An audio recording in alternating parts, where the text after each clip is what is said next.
just out of the lab. We may have some special circuitry in our brains that helps us whenever we look at each other. Well, as it happens, scientists have an explanation for this strange ability to connect. It's new. And it began entirely by accident at a laboratory in the lovely old city of Parma, Italy, where a group of brain researchers was working with monkeys.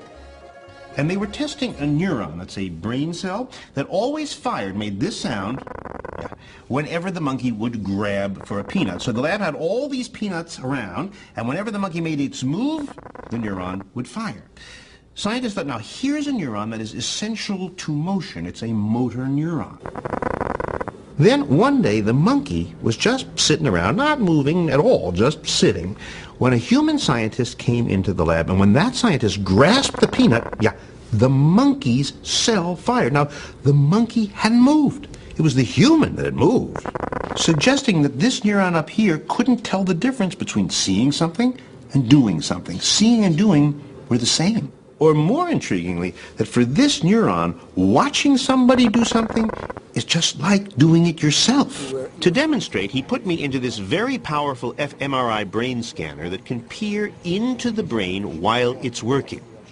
And he gave me some goggles so he could show me pictures when I was in there. So you can see here the eyeball of Robert.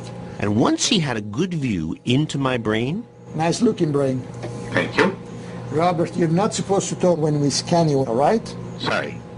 Then he said, okay, I'm going to show you a bunch of faces. And for each face, I want you to imitate it. So I did that. Then he recorded my brain while I moved my facial muscles. We're going to do right away another one. Okay. Then he said, okay, same faces, but this time, don't move a muscle. Just look. So I looked. When we checked the results, oh, there's my brain. I've never seen my brain before. This is your mirror. Jacoboni says that the part of my brain that's working when I make a face, the same part gets busy when I see the face. So if you're watching a cartoon with an angry or violent scene, your mirror neurons are firing as if you were doing the very same angry or violent